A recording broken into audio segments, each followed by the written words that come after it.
नमस्कार 24/7 today news में आपका स्वागत है। आज की इस खास वीडियो में जानिए कुछ महान शख्सियतों के बारे में। महात्मा गांधी ने पटेल की जगह नेहरू को क्यों चुना प्रधानमंत्री? महात्मा गांधी अगर कांग्रेस की अंदरूनी राजनीति में हस्तक्षेप न करते तो सरदार वल्लभ भाई पटेल स्वतंत्र पहली भारतीय सरकार के अंतरिम प्रधानमंत्री होते। जिस समय आज़ादी मिली पटेल 71 साल के थे, जबकि नेहरू सिर्फ 56 साल के। देश उस वक्त बेहद नाजुक दौर से गुजर रहा था। जिन्ना पाकिस्तान की जिद पर अड़े थे। ब्रितानी हुकूमत ने कांग्रेस को अंतरिम सरकार बनाने के लिए आमंत्रित किया था। कांग्रेस चाहती थी कि देश की कमान पटेल के हाथों में सौंपी जाए, क्योंकि वे जिन्ना से बेहतर मोल भाव कर सकते हैं। लेकिन गांधी ने नेहरू को चुना। राजेंद्र प्रसाद जैसे कुछ कांग्रेस नेताओं ने जरूर खुलकर कहा, गांधी जी ने ग्लैमरस नेहरू के लिए अपने विश्वसनीय साथी का बलिदान कर दिया। लेकिन ज्यादातर कांग्रेसी खामोश रहे। बापू ने देश की भागदौड़ सौंपने के लिए नेहरू को ही क्यों चुना? आजादी के 77 साल के बाद भी ये सवाल भारत की राजनीति में हमेशा चर्चा में रहा है। इसका कारण तलाशने के लिए हमें ब्रिटिश राज के अंत इंसानों की राजनीति और गांधी के साथ नेहरू और पटेल के रिश्तों को बारीकियों से समझना होगा। वल्लभ भाई पटेल के गांधी से मुलाकात नेहरू से पहले हुई। उनके पिता जेवर भाई ने 1857 के विद्रोह में हिस्सा लिया था। तब वे 3 साल तक घर से गायब रहे थे।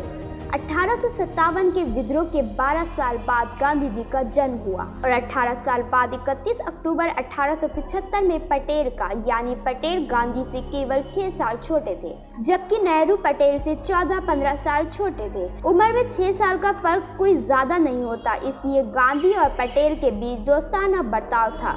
पटेल लंदन की उसी लॉ कॉलेज मिडिल टेम्पल से बैरिस्टर बनकर भारत लौटे, जहां से गांधी, जिन्ना, उनके बड़े भाई विट्ठल भाई पटेल और नेहरू ने वरिष्ठ बैरिस्टर की डिग्रियां ली थी। वल्लभ भाई पटेल गुजरात के सबसे महंगे वकीलों में से एक हुआ करते थे। पटेल ने पहली बार गांधी को गुजरात क्लब में साल 1916 में देखा था। गांधी साउथ अफ्रीका में झंडे गाड़ने के बाद पहली दफा गुजरात आए थे। देश में जगह जगह उनका अभिनंदन हो रहा था। उन्हें कुछ लोग महात्मा भी कहने लगे थे, लेकिन पटेल गांधी के इस महात्मापन से जरा भी प्रभावित नहीं थे। वो उनके विचारों से बहुत उत्साहित नहीं थे। पटेल कहते थे, हमारे देश में पहले से महात्माओं की कमी नहीं है, हमें कोई काम करने वाला चाहिए। गांधी क्यों इन बेचारे लोगों से ब्रह्मचार्य की बातें करते हैं? ये ऐसा ही है जैसे भैंस के आगे भागवत गाना। साल 1916 की गर्मियों में गांधी गुजरात क्लब में आए।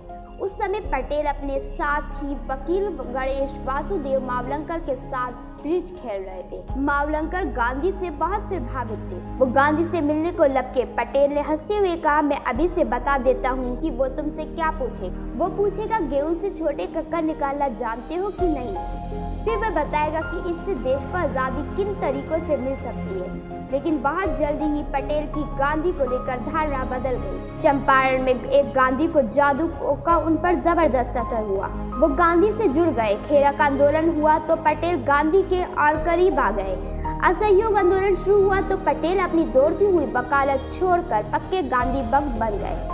और इसके बाद हुआ बारदोली सत्याग्रह, जिसमें पटेल पहली बार सारे देश में मशहूर हो गए। 1928 में एक प्रमुख किसान आंदोलन था। भारतीय सरकार ने किसानों के लगन में 30% की बढ़ोतरी कर दी। पटेल इस आंदोलन के नेता बने और ब्रिटिश सरकार को झुकना पड़ा। इसी आंदोलन के बाद पटेल को गुजरात की महिलाओं ने सरदार की उपाधि दी। 1931 के कांग्रेस के कराची अधिवेशन में पटेल पहली और आखिरी बार पार्टी के अध्यक्ष चुने गए। पहली बार भी गुजरात में सरदार के देश के सरदार बन गए। देश को 15 अगस्त 1947 को आज़ाद हो रहा था, लेकिन उससे 1 साल पहले ब्रिटेन ने भारतीय हाथों में सत्ता सौंप दी थी। अंतरिम सरकार बननी थी तो तय हुआ, कांग्रेस का अध्यक्ष ही प्रधानमंत्री बनेगा। उस वक्त कांग्रेस के अध्यक्ष मौलाना अब्दुल कलाम आज़ाद थे। वो पिछले 6 साल से इस पद पर थे। अब उनके जाने का वक्त हो गया था। तब तक गांधी नेहरू के हाथ में कांग्रेस की कमान देने का मन बना चुके थे। अप्रैल 1946 को उन्होंने मौलाना को पत्र लिखकर कहा कि वे एक वक्तव्य जारी करें कि अब वे अध्यक्ष नहीं रहना चाहते। गांधी ने बिना लाग लपेट के साथ ये भी साफ कर दिया कि अगर इस बार मुझसे राय मांगी गई तो मैं जवाहरलाल नेहरू को पसंद करूंगा। इसके कई कारण हैं। उनका मैं जिक्र नहीं करना चाहता। इस पत्र के बाद पूरे कांग्रेस में खबर फैल गई कि गांधी नेहरू को प्रधानमंत्री बनाना चाहते हैं। 29 अप्रैल 1946 में कांग्रेस कार्य समिति की बैठक में पार्टी का नया अध्यक्ष चुना जाना था, जिसे कुछ महीने बाद ही अंतरिम सरकार में भारत का प्रधानमंत्री बनना था। इस बैठक में महात्मा गांधी के अलावा नेहरू, सरदार पटेल, आचार्य कृपलानी, राजेंद्र प्रसाद, खान अब्दुल गफ्फार खान के साथ कई बड़े कांग्रेसी नेता शामिल थे। कमरे में बैठा हर शख्स जानता था कि गांधी नेहरू को अध्यक्ष देखना चाहते हैं। परंपरा के मुताबिक कांग्रेस अध्यक्ष पद का चुनाव प्रांतीय कांग्रेस कमेटी ने हाँ कर दी थी और 15 में से 12 प्रांतीय कांग्रेस कमेटियों ने सरदार पटेल का नाम प्रस्तावित किया था। बची हुई 3 कवियों ने आचार्य JB कृपलानी और पट्टा भी सीतारामैया का नाम प्रस्तावित किया था। किसी प्रांतीय कांग्रेस कमेटी ने अध्यक्ष पद के लिए नेहरू का नाम प्रस्तावित नहीं किया था, जबकि सारी कमेटियां अच्छी तरह जानती थी कि गांधी नेहरू को चौथी बार अध्यक्ष बनाना चाहते हैं। पार्टी के महासचिव कृपलानी ने PCC के चुनाव की पर्ची गांधी की तरफ बढ़ा दी। गांधी ने कृपलानी की तरफ देखा। कृपलानी समझ गए कि गांधी क्या चाहते हैं। उन्होंने नया प्रस्ताव तैयार कर नेहरू को नाम प्रस्तावित किया। उस पर सबने दस्तखत किए। पटेल ने भी दस्तखत किए। अब अध्यक्ष पद को उम्मीदवार थे, एक नेहरू और दूसरे पटेल।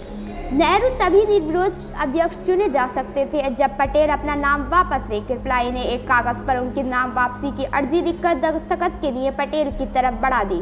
मतलब साफ था, जो कि गांधी चाहते हैं कि नेहरू अध्यक्ष बने, इसलिए आप अपना नाम वापस लेने के कागज पर साइन कर दें। लेकिन आहत पटेल ने दस्तखत नहीं किए। उन्होंने ये पुर्जा गांधी की तरफ बढ़ा दिया। गांधी ने नेहरू की तरफ देखा और कहा, जवाहर वर्किंग कमेटी के अलावा किसी भी प्रांतीय कांग्रेस कमेटी ने तुम्हारा नाम नहीं सुझाया है। तुम्हारा क्या कहना है? नेहरू खामोश रहे। वहां बैठे सारे लोग खामोश रहे। गांधी को शायद उम्मीद थी कि नेहरू कुछ कहेंगे तो ठीक है, आप पटेल को ही मौका दें, लेकिन नेहरू ने ऐसा कुछ नहीं कहा। अब अंतिम फैसला गांधी को करना था। गांधी ने वो कागज फिर पटेल को लौटा दिया। इस बार सरदार ने उस पर दस्तखत किए। कृपलानी ने ऐलान कर दिया तो नेहरू निर्विरोध अध्यक्ष चुने जाते हैं। कृपलानी ने अपनी किताब Gandhi is life and thoughts में इस पूरी घटना का विस्तार से जिक्र किया है। उन्होंने लिखा है, मेरा इस तरह हस्तक्षेप करना पटेल को अच्छा नहीं लगा। पार्टी का महासचिव होने के नाते मैं गांधी की मर्जी का काम यथावत कर रहा था और उस वक्त मुझे ये बहुत बड़ी चीज़ नहीं लगी। आखिर ये अध्यक्ष का ही तो चुनाव था। मुझे लगा अभी बहुत सी लड़ाइयाँ सामने हैं, लेकिन भविष्य कौन जानता है। लेकिन सवाल उठता है, गांधी ने ऐसा क्यों किया? दरअसल ये महात्मा गांधी ही कर सकते थे। कांग्रेस का अध्यक्ष कौन बनेगा, ये फैसला एक ऐसा आदमी कर रहा था जो 12 साल पहले ही कांग्रेस की प्राथमिक सदस्यता से इस्तीफा दे चुका था। लेकिन कांग्रेसियों के लिए ये बड़ी बात नहीं थी, क्योंकि साल 1929, 1936 और 1939 के बाद ये चौथा मौका है जब पटेल ने गांधी जी के कहने पर अध्यक्ष पद से अपना नामांकन वापस लिया था। सब हक्का बक्का रह गए। तब के जाने माने पत्रकार दुर्गादास ने अपनी किताब India form Kardan to Nehru में लिखा है, राजेंद्र प्रसाद ने मुझसे कहा कि गांधी जी ने ग्लैमरस नेहरू के लिए अपने विश्वसनीय साथी का बलिदान कर दिया और मुझे डर है कि अब नेहरू अंग्रेजों के रास्ते पर आगे बढ़ने की। राजेंद्र बाबू की ये प्रतिक्रिया जब मैंने गांधी जी को बताया तो वहां से उन्होंने राजेंद्र जी की सराहना करते हुए कहा कि नेहरू आने वाली ढेर सारी समस्याओं का सामना करने के लिए खुद को तैयार कर चुके हैं। तो सवाल है, इतने विरोध के बावजूद गांधी ने पटेल की जगह नेहरू को क्यों चुना? जैसे कि गांधी ने कहा था कि उनके पास इसकी कई वजह है, लेकिन वे वजह किसी ने उनसे ना पूछी ना उन्होंने किसी को बताई। कांग्रेस में तो किसी में हिम्मत नहीं थी कि वो बापू से कुछ पूछे कि सरदार पटेल जैसे योग्य नेता छोड़कर आपने नेहरू को क्यों चुना। सब जानते थे कि पटेल के पांव जमीन पर मजबूती से स्थापित हैं। वे जिंदा जैसे लोगों से उन्हें की जुबान में मोल भाव कर सकते हैं। उनसे जब पत्रकार दुर्गादास ने सवाल पूछा तो गांधी ने माना कि बतौर कांग्रेस अध्यक्ष पटेल एक बेहतर नेगोशिएटर और ऑर्गेनाइजर हो सकते हैं, लेकिन उन्हें लगता है कि नेहरू को सरकार का नेतृत्व करना चाहिए। जब दुर्गादास ने गांधी से पूछा कि आपके गुण पटेल में क्यों नहीं पाते हैं, इस पर गांधी ने हंसते हुए कहा, जवाहर हमारे कैंप में एक अकेले अंग्रेज है। गांधी को लगा कि दुर्गादास उनके जवाब से संतुष्ट नहीं थे। तो उन्होंने कहा जवाहर दूसरे नंबर पर आने के लिए कभी तैयार नहीं होंगे। वो अंतर्राष्ट्रीय विषयों को पटेल के मुकाबले अच्छे से समझते हैं, वो इसमें अच्छी भूमिका निभा सकते हैं। ये दोनों सरकारी बैलगाड़ी को खींचने के लिए दो बल हैं। इसमें अंतर्राष्ट्रीय कामों के लिए नेहरू और राष्ट्र कामों के लिए पटेल होंगे। दोनों गाड़ी अच्छी खींच लेंगे। गांधी के इस प्रेस इंटरव्यू से तो बातें निकल कर आई। देखिए कि नेहरू नंबर 2 नहीं होना चाहते थे, जबकि गांधी को भरोसा था कि पटेल को नंबर 2 होने में कोई एतराज नहीं होगा। और वाकई ऐसा हुआ, क्योंकि पटेल मुंह फुलाने के बजाय एक हफ्ते के अंदर फिर न केवल सामान्य हो गए बल्कि हंसी मजाक करने लगे। उनकी बातों पर हंसने वालों में खुद गांधी भी शामिल थे। दूसरी बात ये कि गांधी को लगता अपनी अंग्रेजियत के कारण सत्ता हस्तांतरण का नेहरू पटेल के मुकाबले ज़्यादा बेहतर ढंग से संभाल सकते हैं। महात्मा गांधी ने एक और मौके पर भी यही बात की थी कि जिस समय हुकूमत अंग्रेजों के हाथ से मिली जा रही थी, उस समय कोई दूसरा आदमी नेहरू की जगह नहीं ले सकता। वो नेहरू के विद्यार्थी कैम्ब्रिज के स्थान तक और लंदन के बैरिस्टर होने के नाते अंग्रेजों को बेहतर ढंग से संभाल सकते हैं। यहाँ गांधी सही थे। बाहर की दुनिया में नेहरू का नाम आज़ादी की लड़ाई में गांधी के बाद दूसरे नंबर पर आता है। न केवल यूरोपीय लोग बल्कि अमेरिकी भी नेहरू को महात्मा गांधी का स्वाभाविक उत्तराधिकारी मानते थे, जबकि पटेल के बारे में ऐसा बिल्कुल नहीं था। पटेल को शायद ही कोई विदेशी गांधी का उत्तराधिकारी मानता हो। लंदन के कहरवा घरों में बुद्धिबाजियों के बीच नेहरू की चर्चा होती थी। तमाम वायसराय और किप समेत कई अंग्रेज अफसर नेहरू के दोस्त थे। उनसे नेहरू की निजी बातचीत होती थी। नेहरू और पटेल में और भी बड़े अंतर थे जो राजनीति में बहुत मायने रखते हैं। नेहरू एक आकर्षक व्यक्तित्व के स्वामी थे। उन्हें अंग्रेजी और हिंदी में बोलने और लिखने की कमाल की महारत हासिल थी। नेहरू उदार थे और उनका खुलापन उन्हें लोकप्रिय बनाता था। वो भावुक और सौंदर्य प्रेमी थे जो किसी को भी रिंझा करते थे। इसके उलट पटेल सख्त और रूखे थे। वे व्यवहार कुशल थे लेकिन उतने ही मुंहफट भी थे। दिल के ठंडे लेकिन हिसाब किताब में माहिर नेहरू जोड़ तोप में बिल्कुल माहिर नहीं थे। वे कांग्रेस में भी अलग थलग रहने वाले नेता थे। जेल में बंद रहकर वे अपने साथी कांग्रेसियों से गपशप करने के लिए जगह अपनी कोठरी में अकेले बंद डिस्कवरी ऑफ इंडिया जैसी किताबें लिखते थे। उनकी अभिजाती वर्ग की एक अलग दुनिया थी। वहीं पटेल राजनीतिक तंत्र का हर पुर्जा पहचानते थे, जोड़ तोड़ करने में माहिर थे। यही वजह थी कि भारतीय कांग्रेस कमेटी ने उन्हें 15 में से 12 कमेटियों का समर्थन मिला। नेहरू कमाल के वक्ता थे, जबकि पटेल को भाषणबाजी से चिढ़ थी। वे दिल से साफ बोलते थे। ऐसा नहीं था कि मुसलमानों को लेकर उनके मन में आरएसएस जैसी कई वितरणा या पूर्वग्रह थी, लेकिन खड़ा खड़ा बोलने के कारण वे देश के मुसलमानों में नापसंद किए जाने लगे। नेहरू समाजवाद के मसीहा थे तो पार्टी के लिए चंदा इकट्ठा करने वाले पटेल पूंजीवादियों के लिए संरक्षक। नेहरू आधुनिक हिंदुस्तान और धर्मनिरपेक्षता भारत का सपना देखते थे तो पटेल राष्ट्रीय हितों को सर्वोपरि रखते थे। हिंदू और हिंदू परंपरा को लेकर उनके मन में कोमल भावनाएं थी जो वक्त बेवक्त उन्हें उत्तेजित करती थी। नेहरू में एक पहली राजनीतिक अंतर्दृष्टि थी। बावजूद इसके वे स्वाभाविक रूप से भावुक और जरूरत से ज्यादा कल्पनशीलता थे। नेहरू के अध्यक्ष चुने जाने वाले साल की 2 घटनाएं हैं जो नेहरू और पटेल के व्यक्तित्व की बखूबी उजागर है। कांग्रेस पर लीग दोनों कैबिनेट मिशन की योजना तकरीबन कबूल कर चुकी थी। अगले महीने अंतरिम सरकार बननी थी जिसमें दोनों के प्रतिनिधि शामिल होने वाले थे, यानी देश का विभाजन टलता हुआ दिख रहा था। ये बात अलग थी कि कांग्रेस और लीग दोनों अपने हिसाब से कैबिनेट मिशन की योजना का मतलब निकाल रहे थे। ऐसे माहौल में नेहरू ने 7 जुलाई 1946 को कांग्रेस कमेटी की बैठक बुलाई, जिसमें उन्होंने साफ कर दिया कि कांग्रेस के हिसाब से इस योजना में कांग्रेस क्या है कांग्रेस मानती थी कि चूंकि प्रांतों की किसी समूह में रहने या ना रहने की आज़ादी होगी, इसलिए जाहिर है कि उत्तर पश्चिम सीमा प्रांत और असम जहां कांग्रेस की सरकारें हैं, वे पाकिस्तान के बजाय हिंदुस्तान वाले समूह में जुड़ना चाहेंगे। जिन्ना कांग्रेस की व्याख्या से कतई सहमत नहीं थे।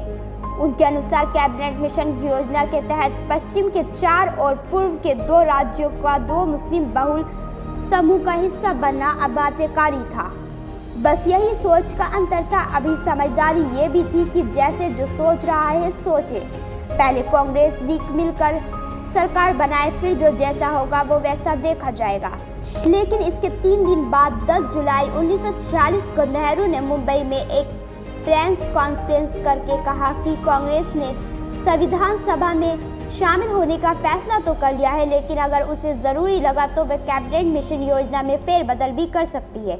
नेहरू ने एक बयान देकर कैबिनेट मिशन की सारी योजना 1 मिनट में ध्वस्त कर दी।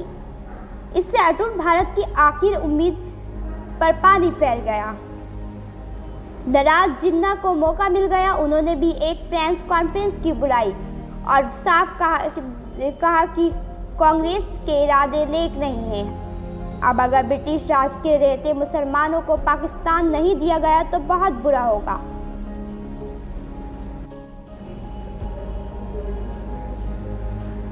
मुस्लिम लीग ने 16 अगस्त से डायरेक्ट एक्शन का ऐलान कर दिया। जिन्ना के डायरेक्ट एक्शन का नतीजा भारी हिंसा होगी, ये कोई नहीं जानता था, लेकिन सरदार पटेल समझ रहे थे कि नेहरू से बड़ी गलती हो गई है। उनकी बात सही थी, लेकिन इसका खुला ऐलान करने की ज़रूरत नहीं थी। सरदार ने अपनी करीबी मित्र और निजी सचिव डीपी मिश्रा को एक खत लिखा, जिसमें उन्होंने लिखा, हालांकि नेहरू अब तक 4 बार कांग्रेस के अध्यक्ष चुने जा चुके हैं, लेकिन उनकी हरकतें मासूमियत से भरी हैं, बचकानी हैं, ममता से भरी और मुक्तापुर थी। लेकिन उनकी तमाम मासूम गलतियों के बावजूद उनके अंदर आज़ादी के लिए गजब का जज्बा और उत्साह है, जो उन्हें बेसब्र बना देता है, जिसके चलते अपने आप को भूल जाते हैं। ज़रा सा भी विरोध होने पर वे पागल हो जाते हैं, क्योंकि वे उतावले नेहरू की पहाड़ जैसी भूल का नतीजा बहुत जल्द देश के सामने आ गया। जिन्ना के डायरेक्ट एक्शन में हिंदू मुस्लिम दंगे भड़क गए। अकेले कोलकाता शहर में हजारों लोग मारे गए, लाखों बेघर हो गए। नौआखली में भी भारी कत्लेआम हुआ। धीरे धीरे देश को इन दंगों ने अपनी गिरफ्त में ले लिया। इसके बाद गांधी कोलकाता से लेकर नौआखली और बिहार तक दंगों में मारे गए। हिंदू और मुसलमानों को खून का साफ करने की 24 घंटे की ड्यूटी पर लगे रहे। ड्यूटी आज़ादी मिलने तक, ये ड्यूटी आज़ादी मिलने के दिन तक जारी रही। जगह जगह दंगे हो रहे थे, हिंदू मुसलमान मारे जा रहे थे। ऐसे में पटेल की हिंदुत्व में उछाल मारा और 23 नवंबर 1946 को मेरठ में कांग्रेस के अधिवेशन में अपना आपा खो बैठे। अधिवेशन में उन्होंने अपने भाषण में कह दिया, धोखे से पाकिस्तान लेने की बात मत करो। हाँ, अगर तलवार से लेना है तो उसका मुकाबला तलवार से किया जा सकता है। पटेल का ये बयान सनसनीखेज था। गांधी की अहिंसा नीति का एकदम उलट। गांधी तक शिकायत तुरंत पहुंच गई। गांधी ने पटेल को लिखा, तुम्हारे बारे में बहुत सी शिकायतें सुनने में आई हैं। बहुत में अतिशयोक्ति हो तो वह अनजाने में है, लेकिन तुम्हारे भाषण से लोगों को खुश करने वाले और उकसाने वाले होते हैं। तुमने हिंसा का भेद नहीं रखा है। तुम लोगों को तलवार का जवाब तलवार से देना सिखा रहे हो। जब मौका मिलता है मुस्लिम लीग का अपमान करते हो। अगर ये सब सच है तो बहुत हानिकारक है। पद से चिपके रहने की बात करते हो, और अगर करते हो तो वो भी चुभने वाली चीज़ है। मैंने तुम्हारे बारे में जो सुना वे विचार करने के लिए तुम्हारे सामने रखा है। ये समय बहुत नाजुक है। हम जरा भी पटरी से उतरे तो नाश हुआ समझो। कार्य समिति में जो समझता होनी चाहिए वो नहीं है। गंदगी निकालना तुम्हें आता है, उसे निकालो। इसी पत्र में आगे गांधी ने पटेल को ये भी बताया कि वो बूढ़े हो गए हैं। गांधी ने लिखा, मुझे मेरा काम समझाने के लिए किसी भी विश्वसनीय समझदार आदमी को भेजना चाहो तो भेज देना। तुम्हें दौड़कर आने की जरूरत नहीं है। तुम्हारा शरीर भाग दौड़ के लायक नहीं है। शरीर के प्रति लापरवाह होते हो।